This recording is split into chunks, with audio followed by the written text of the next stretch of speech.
વડોદરામાં ભગવાન વિઠ્ઠલનાથજીનો 216મો ઐતિહાસિક વરઘોડો નીકળ્યો। ગાયકવાડ પરિવારના પૂજન અર્ચન બાદ વરઘોડાનું પ્રસ્થાન કરાવવામાં આવ્યું। શહેરના મુખ્ય માર્ગો પરથી વરઘોડો પસાર થયો હતો। ઢોલ નગારાના નાદથી સમગ્ર શહેર ગુંજી ઉઠ્યું। તેમજ સાંજે તુલસી વિવાહ અને રાત્રે ચાંદલા વિધિનું આયોજન કરવામાં આવ્યું છે।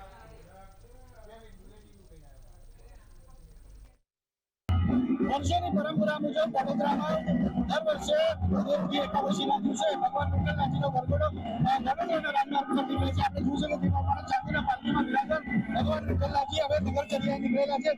ઐતિહાસિક પૌરાણિક એવું વિઠ્ઠલનાથજી મંદિર છે અને વિઠ્ઠલનાથજી મંદિરમાં વર્ષોની પરંપરા મુજબ ગાયકવાડી શાસનથી સ્થાપિત એવું વિઠ્ઠલનાથજીનું મંદિર છે અને ત્યાં ભગવાન વિઠ્ઠલનાથજીનો વરઘોડો નીકળે છે। આપણી સાથે હરિહર નામ છે મંદિરના નામ છે તેની સાથે 216મો વરઘોડો છે। તેની તૈયારી શ્રી વિઠ્ઠલનાથજી ભગવાનનો આજે દેવકી એકાદશી નિમિત્તેનો 216મો વરઘોડો રાજવી પરિવારના પૂજન અર્ચન બાદ શહેરના રાજમાર્ગો ઉપર ભક્તોને દર્શન આપવા માટે નીકળ્યો છે। વર્ષમાં આપણા બે વરઘોડા નીકળે છે, દેવકી એકાદશી અને દેવપોળી એકાદશી। તો આમ જોવા જઈએ તો આપણા 432મો વરઘોડો છે કે જે વડોદરાના શહેરના રાજમાર્ગો પર ભક્તોને દર્શન આપવા માટે વર્ષોથી આ વરઘોડામાં કહીએ તો મહાનગરપાલિકા તેમજ પોલીસ વિભાગ ખૂબ સારો સહયોગ આપે છે, જેને લીધે ભક્તો શાંતિથી દર્શન કરી શકે।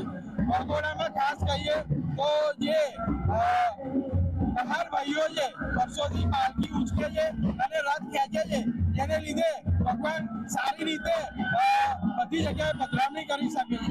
સાથે સાથે કહીએ તો જે વિઠ્ઠલ મંદિરના અમારા સેવાભાઈ ભાઈઓ છે કે જેના સહયોગથી આ વરઘોડો સુંદર આયોજન થઈ રહ્યું, તો આ બધાના સહયોગને લીધે વરઘોડો ખૂબ સારી રીતે શહેરના રાજમાર્ગો પર ફરે છે અને ભક્તોને દર્શન આપે। સાથે સાથે કહીશ તો પ્રિન્ટ મીડિયા અને ઇલેક્ટ્રિક મીડિયાનો પણ ખૂબ સહયોગ રહે છે કે જે લોકો વરઘોડામાં નથી આવી શકતા એ લોકોને પોતાના ચેનલના માધ્યમથી ઘરે દર્શન કરાવે।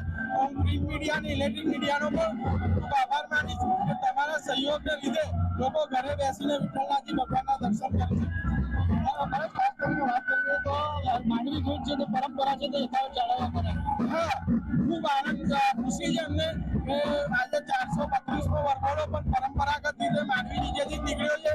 વિઠ્ઠલનાથજીનો વરઘોડો કોરોના ટાઈમમાં પણ માંડવી નીચેથી નીકળ્યો છે, કર્ફ્યુ હોય ત્યારે પણ માંડવી નીચેથી નીકળ્યો છે અને જ્યારે માંડવીનું રિસ્ટોરેશન થતું ત્યારે પણ માંડવી નીચેથી નીકળ્યો। તો આ વખતે જે રીતે માંડવીનું બિલ્ડર જર્જરિત થયું છે અને જે રીતે બેરિકેડિંગ લગાવેલું, તો મીડિયાના માધ્યમથી મહાનગરપાલિકાને રજૂઆત કરી હતી, જેમને આમાં બેરિકેડિંગ લગાવી અને આ પરંપરાને અખંડ રાખવામાં સહયોગ આપ્યો। ચોક્કસ જોવા જઈએ 216માં ભગવાન વિઠ્ઠલનાથજીનો વરઘોડો છે વર્ષોની પરંપરાને પ્રણાલી મુજબ જે પ્રથા હતી કે માંડવી ગેટ નીચેથી જ્યારે ભગવાન અહીંથી પસાર થતા હતા તે પરંપરા યથાવત જાળવવા રાખવા માટે પાલિકા તંત્રનો પણ આભાર વ્યક્ત કરવામાં આવે છે મંદિરના માર્ગ દ્વારા। કેમેરામેન કેતન ચિત્તો સાથે સત્તર નિવાસકર મંતવ્ય।